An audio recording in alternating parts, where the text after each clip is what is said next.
Eu não consigo imaginar os meus filhos correndo perigo nas mãos de bandidos.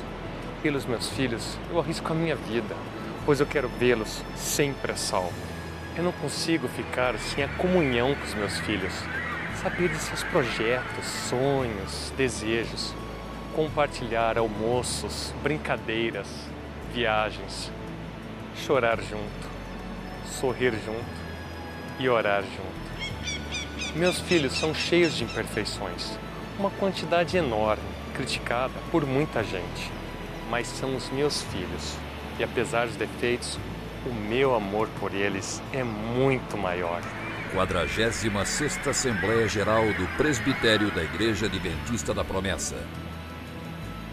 O amor do Pai sendo derramado sobre o povo que trabalha para apresentar uma igreja santa para o Deus Santo.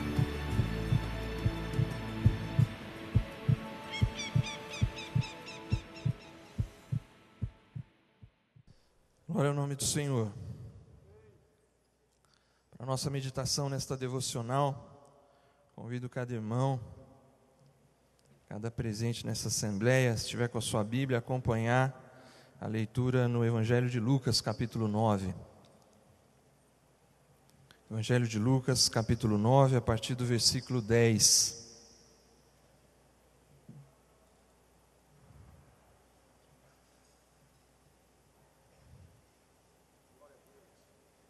Nós vamos meditar nesta tão conhecida passagem da multiplicação dos pães. O texto diz assim, em nome de Jesus: Ao voltarem, os apóstolos relataram a Jesus o que tinham feito. Então ele os tomou consigo e retiraram-se para uma cidade chamada Betsaida. Mas as multidões ficaram sabendo e o seguiram. Ele as acolheu e falava-lhes acerca do reino de Deus e curava os que precisavam de cura. Ao fim da tarde, os 12 aproximaram-se dele, de Jesus, e disseram: Manda embora a multidão, para que eles possam ir aos campos vizinhos e aos povoados e encontrem comida e pousada, porque aqui estamos em lugar deserto. Ele, porém, respondeu: Deem-lhe vocês algo para comer. Eles disseram: Temos apenas 5 pães e 2 peixes, a menos que compremos alimento para toda esta multidão. E estavam ali cerca de 5.000 homens. Mas ele disse aos seus discípulos: Façam-nos sentar-se em grupos de 50. Os discípulos assim fizeram e todos se assentaram. Tomando os 5 pães e os 2 peixes, e olhando para o céu, deu graças e os partiu. Em seguida, entregou-os aos discípulos para que servissem ao povo. Todos comeram e ficaram satisfeitos, e os discípulos recolheram 12 cestos cheios de pedaços que sobraram. Feche seus olhos. Senhor Deus e Pai, toda a honra e glória, Senhor, pertence somente a Ti. Não há outro Deus como Tu. Não há outro Deus tão maravilhoso, tão grande, tão poderoso. Aliás, não há nenhum outro Deus. Tu és único, Senhor, e a gente Te louva, a gente levanta as nossas mãos e pede que Tu toque nas nossas vidas nesta manhã, mais uma vez, como tem feito conosco durante toda esta assembleia. Obrigado, Senhor, pela oportunidade de estarmos aqui. Obrigado, Senhor, por tudo que Tu tens feito em nós e por nós. E agora, Senhor, estamos diante da Tua palavra, palavra que é viva e eficaz. E eu Te imploro, Senhor, que Tu nos dê coração disposto, mente aberta, ouvidos atentos para aquilo que Tu tens para nós nesta manhã. Fala conosco, Senhor, apesar e além das minhas limitações. Com perdão dos nossos pecados e certos da Tua presença, que oramos no nome de Jesus. Amém. Os irmãos podem assentar.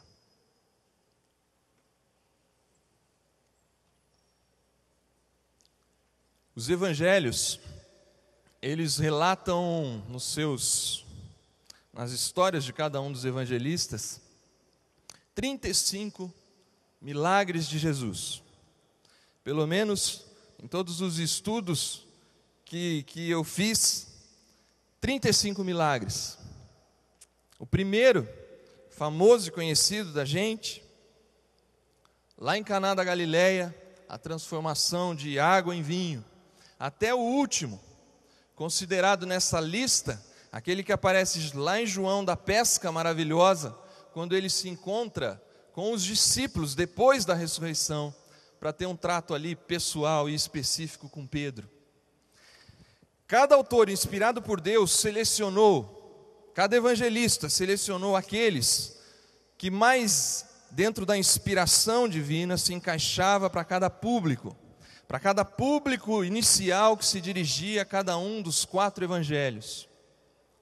Muitos dos milagres de Jesus estão nos 3 evangélicos que nós conhecemos como sinóticos, Mateus, Marcos e Lucas.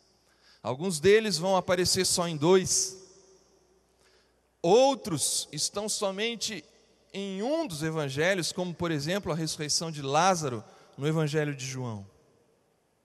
Só tem 2 milagres que estão nos 4 evangelhos. Um é o que acabamos de ler. O outro é quando Jesus tem que consertar uma falha do coração impulsivo de Pedro, quando ele corta a orelha do Malco lá em Getsêmani. Somente esses 2, deixando a orelha do Malco para uma outra oportunidade. Eu gostaria que a gente se concentrasse nesse aqui, da multiplicação dos pães.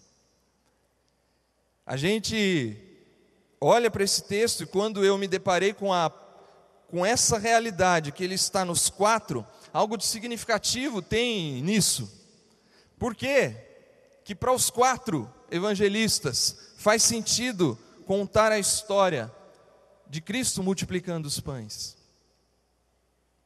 O que esse evento tem que faz com que todos eles relatem esse fato, esse evento? E por que nesta manhã meditar sobre ele? Porque de repente Deus separou esse momento, um domingo pela manhã, aqui na Assembleia Geral do Presbitério, para que de alguma forma nós olhássemos para esse texto. Para a gente responder, se você permaneceu com a sua Bíblia aberta, a gente precisa rapidamente olhar para o capítulo 9. No capítulo 9 é quando Jesus, no começo do capítulo 9, Jesus reúne os seus discípulos, dá a eles poder e autoridade, diz o versículo 1, para expulsar demônios, curar doenças, e os envia a pregar o reino de Deus e a curar os enfermos. Ele diz para que eles não levem nada, bolsa, dinheiro, túnica extra, saco para dormir, só manda que eles vão, e eles saem para fazer e cumprir a missão que Jesus dá para eles. A gente já pode começar a responder a segunda pergunta: por que meditar nesse evento hoje? Por que meditar nesse fato hoje, na multiplicação? Porque eu e você, todos nós aqui, somos enviados para uma missão no campo. Pastores, presbíteros, diáconos, líderes locais, líderes regionais, líderes departamentais, federais, missionários no Brasil e fora dele, assalariados e voluntários, ninguém escapa, todos temos uma missão, todos fomos comissionados por Deus, todos temos um chamado de enfrentar o reino das trevas, de pregar contra o reino das trevas, de anunciar o reino de Deus, de trazer cura para a alma, para o coração e para a vida das pessoas.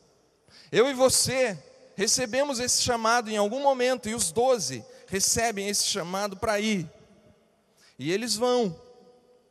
Acima de tudo, recebemos o chamado para anunciar o reino de Deus, os seus valores, a sua ética, as suas verdades, e fundamentalmente proclamar o Senhor dos senhores, Rei dos reis, Jesus Cristo. Duas coisas Jesus dá para eles: poder e autoridade, e pede desprendimento. Vocês terão poder e autoridade para expulsar demônios, curar doenças e pregar o reino de Deus. Mas vão com desprendimento. Não levem nada. Levem a fé. A fé que vai adiante, a fé que vai atrás, a fé que vai por cima, a fé que vai ao lado. Talvez é por isso que essa missão que nós recebemos, ela é uma missão tão difícil, porque por muitas vezes não nos resta nada no nosso ministério, a não ser a fé e a confiança que Deus está conosco, mesmo no silêncio, a certeza de que Ele está conosco, mas foi assim desde o princípio. Não levem nada pelo caminho, nem bordão, nem saco de viagem, nem pão, nem dinheiro, nem túnica extra. Essas coisas são importantes, não deixam de ser, de ter o seu valor e a importância para nós e para a nossa família. Mas Jesus trata de colocá-las no seu devido lugar e reforçar e ensinar cada vez mais para esses discípulos o que provavelmente nesse ponto do Evangelho de Lucas já aconteceu, como aconteceu em Mateus. Buscai primeiro o reino de Deus e toda a sua justiça, e as demais coisas vos serão acrescentadas. Coisas que precisam ser deixadas para trás, ter desprendimento e ir. Eu sei que cada um de vocês, muito mais do que eu, a maioria de vocês, tem deixado, tem se desprendido e tem entendido que o reino é mais. Só que o que acontece na passagem dessa história para eles irem para o ponto da multiplicação, parece que Herodes ouve da movimentação, da fama desses discípulos, do próprio Cristo e tudo o que está acontecendo, e os discípulos voltam no versículo 10, como lemos, e eles começam a relatar os seus feitos. Eles começam a contar o que tinham feito, os demônios que expulsaram, as curas que fizeram, as pregações que fizeram, como eles foram usados, como aquela coisa de poder e autoridade que Deus tinha dado para eles fez diferença no ministério deles. E aí Jesus, na sua sabedoria, o mestre dos mestres, Senhor dos senhores, Ele, na sua soberania eterna, esse momento de alguma forma já estava preparado, mas eu acho que na sua conversa com o Pai, quando esses discípulos chegam, Ele vira para o Pai e deve dizer mais ou menos assim: chegou a hora de levá-los para Betsaida.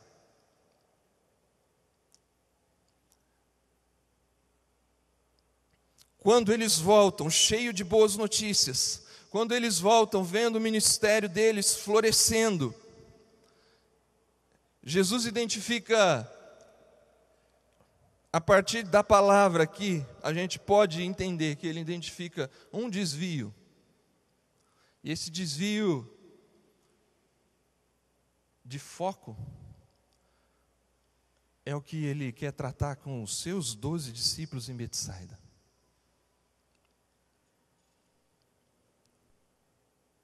Eles não poderiam perder de vista o motivo pelo qual eles pregavam, curavam e expulsavam demônios. De alguma forma, para a gente que vive no ministério, de alguma forma, voluntariamente ou não, pode acontecer a mesma coisa no sentido de que a gente começa a dar mais valor para aquilo que a gente faz do que para quem a gente faz. A gente começa a olhar mais para aquilo que a gente faz, como se isso fosse a missão em si, enquanto que Cristo os leva para Betsaida para mostrar que isso é um meio, é uma maneira, é como Ele decidiu usar cada um dos seus 12, cada um de nós, mas Ele não é o fim em si são as pessoas, o fim em si é a salvação das pessoas. Eu vim para que tenham vida e a tenham em abundância. Jesus disse que não veio para os sãos, mas veio para os doentes. Jesus disse que não veio para aqueles que se sentem encontrados, mas Jesus veio para os que estavam perdidos. Era a hora de ir para Betsaida. Eu queria convidar cada um de vocês nesta manhã a acompanhar Jesus em Betsaida. Betsaida é a casa da pesca, a casa da caça. Esse é o significado. É interessante perceber que o Cristo de Belém, o homem que nasceu na casa do pão, vai junto com seus discípulos para a casa da pesca, para Betsaida. Ele sobe com seus discípulos para o norte do Mar da Galileia, num pequeno vilarejo, uma pequena vila de pescadores. Aliás, onde Pedro, André e Filipe provavelmente nasceram e construíram a sua história.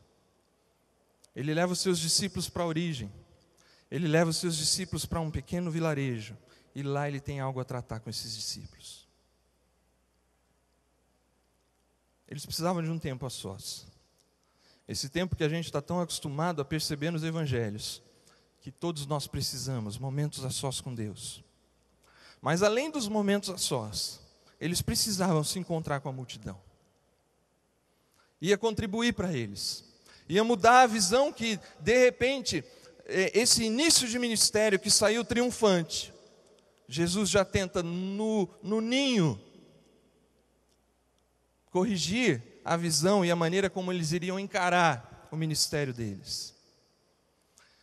O detalhe é que a multidão percebe que eles estão lá e vem ao encontro de Cristo, dos seus discípulos, e Jesus faz tudo aquilo que os discípulos esperavam que ele fizesse. Cura os enfermos, prega o reino de Deus. É isso aí. É o que a gente aprendeu. É o que ele está fazendo. Ele ensinou, e a gente está vendo ele fazer de novo, e ele está pregando. Mas chega o fim do dia. E quando chega o fim do dia, os discípulos identificam a fome. Manda embora, o dia acabou, Senhor. O Senhor já está cansado, se é que pode-se dizer isso de Cristo. Manda embora a multidão, para que eles possam ir a campos vizinhos, a outros povoados. Aqui é muito pequeno, não tem uma padaria para tanta gente, um restaurante que eles possam se alimentar aqui, que eles vão a algum lugar para encontrar comida e pousada.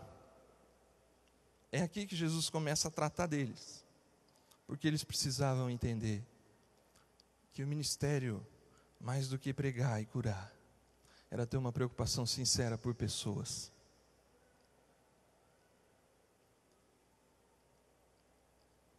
A multidão estava faminta.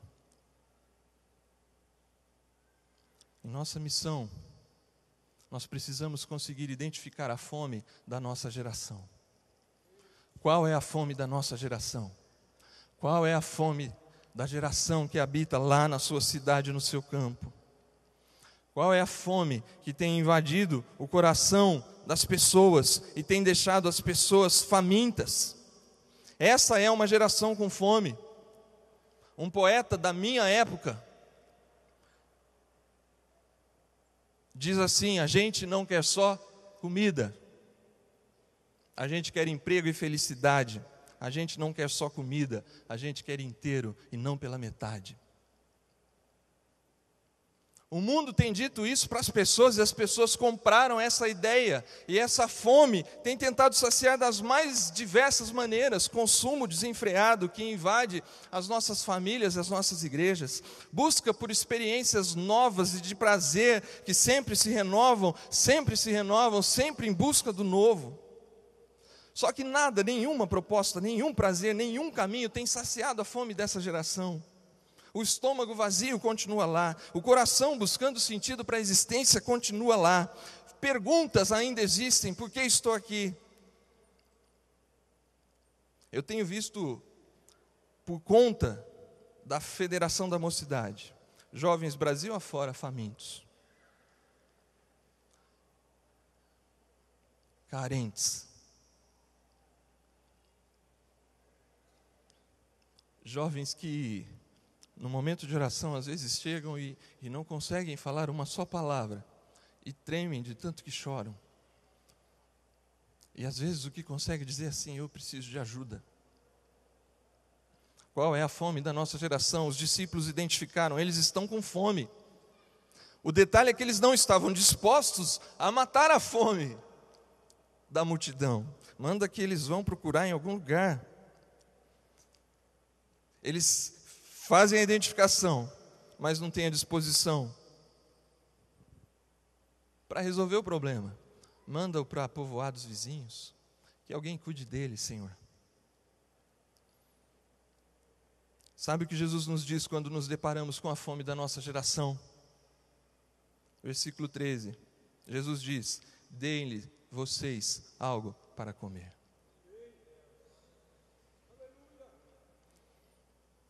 Os discípulos foram chamados para alimentar 5.000 homens, que dirá crianças e mulheres. Como assim?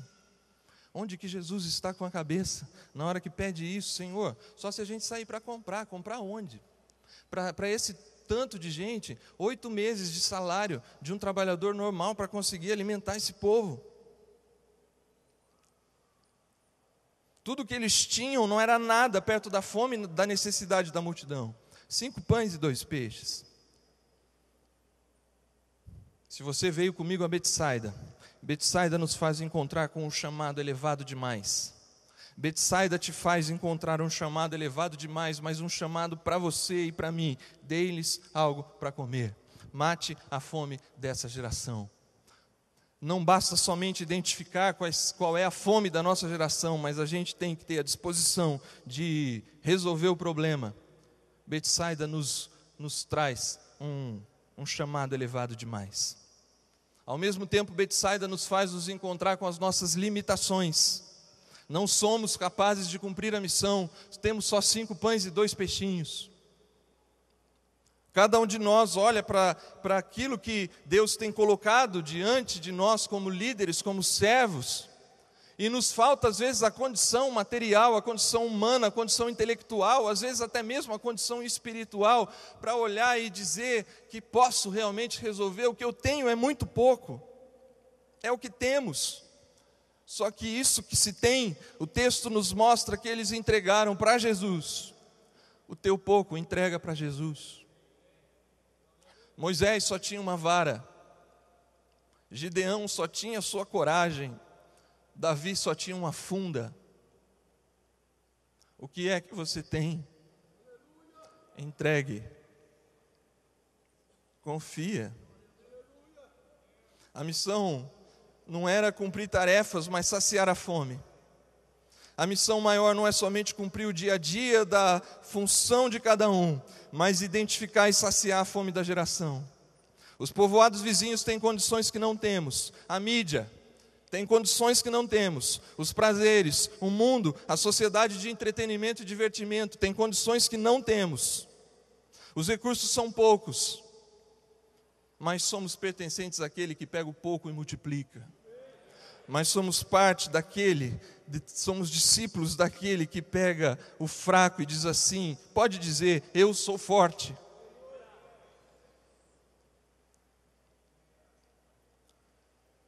Jesus pega o que eles tinham, dá graças, toma o pão, toma os peixes, olha para o céu, agradece e os parte. Era função sempre do pai de família, reunir a sua família diante da mesa, agradecer pelo pão, partir o pão e entregar para a esposa e filhos. Hoje nas nossas casas, às vezes se vai a alguma visita, geralmente alguns de nós oferecem a oportunidade da oração pelo alimento para o visitante. Mas era parte dessa cultura que sempre o pai da família agradecesse pelo pão e distribuísse o pão. Jesus se apresenta como o pai amoroso, que parte, ora, agradece e provê. Jesus pega o que tinha, dá graças, reparte e demonstra o seu carinho e o seu amor. Olhe para as pessoas. Ele vira para os 12 e fala, a multidão precisa da gente. É óbvio, você conhece a Bíblia e conhece essa história em João, vai saber que lá em João, muitos voltam depois, Jesus fala, vocês só estão atrás de pão. Mas isso não impede de Jesus ter compaixão pela multidão. O pouco que eles tinham volta para eles. E esse pouco volta abundante. E perceba, em seguida Jesus entrega aos discípulos para que os servissem ao povo. Os discípulos é que servem o povo. Eu e você é que precisamos pegar esse pouco, devolver na mão de Deus e Deus devolver na nossa mão. Porque nós somos servos para servir o povo. Betsaida os fez voltar para o foco principal, as pessoas. Betsaida os faz identificar a fome da multidão. Mas eles cometem o que Jesus já esperava que acontecesse. Não temos como resolver. Realmente não tem. Mas o chamado é nosso, atender a fome dessa geração. Betsaida lhes faz verem confrontados com um chamado muito alto. Betsaida mostra a sua impotência. Mas Betsaida lhes dá uma nova visão, uma visão renovada. Confie em Jesus. Acredite nele. Coloque o pouco na mão dele. E Betsaida lhes dá uma nova posição que eles vão aprender até o fim. Servos do povo. Servir ao povo. Um serviço responsável, por sinal, que não aceita nem mesmo desperdício. Sobrou 12 cestos. Recolhe. O que fizeram com isso? Talvez passaram em alguma outra comunidade. Doentes, leprosos, não sei. Mas o fato é que é um serviço responsável. João chama esse milagre de sinal. Aliás, todos os milagres no Evangelho de João são sinais. Por isso que eu acho que podemos entender esse texto da maneira como olhamos para ele nesse exato momento. Cada milagre aponta para algo maior. E se ele está em João, também apontava para algo maior. Todo milagre em João, todo sinal em João vem acompanhado de um discurso de Jesus que amarra esse milagre. E nesse sentido, o sinal maior é essa fome dessa geração. E o pão que só Jesus pode dar. A necessidade básica de qualquer ser humano é a fome. Quando eu disse que as pessoas têm tentado se alimentar na mídia, nos prazeres, nos divertimentos ou em qualquer outra coisa, e nunca ficam saciados, é porque essa fome nunca será saciada por nenhuma dessas coisas. A fome dessa geração é a mesma fome de qualquer outra geração. Quando cursei publicidade na aula de criação publicitária, o nosso professor nos ensinou que tem um teórico da comunicação que diz que todo ser humano tem um buraco, que é chamado, parece que em francês, de créneau. E esse buraco, a publicidade precisa trabalhar para formatá-lo, para que caiba exatamente o produto que se está querendo vender. Os teólogos, uma linha de teólogos vai chamar essa fome de preocupação última. Todos nós temos a mesma fome. E só tem um jeito de saciar essa fome e a gente sabe qual é. E nem sempre a gente está disposto a oferecer. Mas a gente precisa oferecer.